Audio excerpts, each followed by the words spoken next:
you serve on the Armed Services Committee. You're a member of the Syria caucus. You just returned from a congressional visit to the region.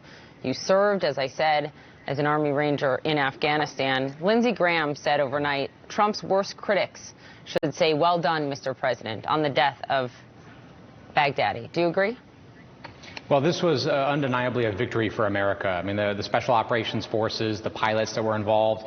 I've been involved in many of these types of raids before. They're very dangerous. They're very complicated. I know what went into the planning of this. This was about a 4-month process. These are very difficult things to execute and to pull off. So, the Special Operations Forces, the commandos, the pilots, the intelligence officials involved did a remarkable job. And it's a great day for America. There's no doubt about that.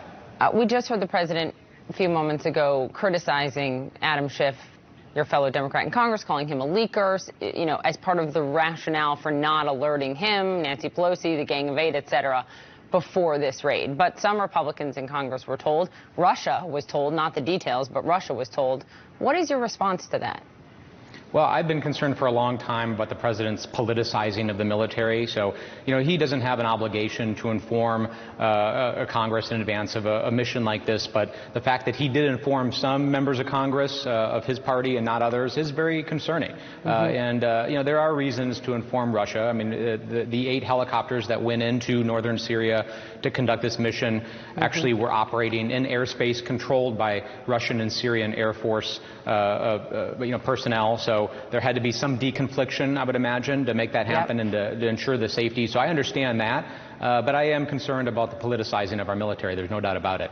You wrote this, quote, "The successful mission shows once again how important it is that we partner with our allies around the world. We are stronger with friends." I'm assuming that you were talking especially about the Kurds here. So correct me if I'm wrong, but if not, listen to what Defense Secretary Mark Esper had to say to Jake on that front just yesterday. The administration has been taking a lot of heat for the handling of the U.S.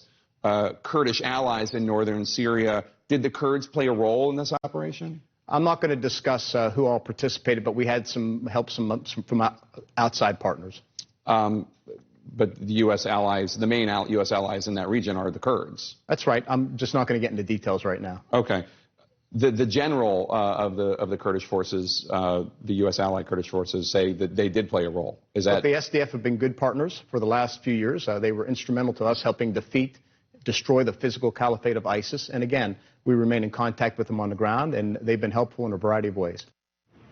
It seemed to me, Congressman, like Jake had to sort of draw that out of the defense secretary. And we heard the president yesterday say, quote, "Russia treated us great." I just wonder if you think, does it sound like to you the administration is not giving our Kurdish allies enough credit?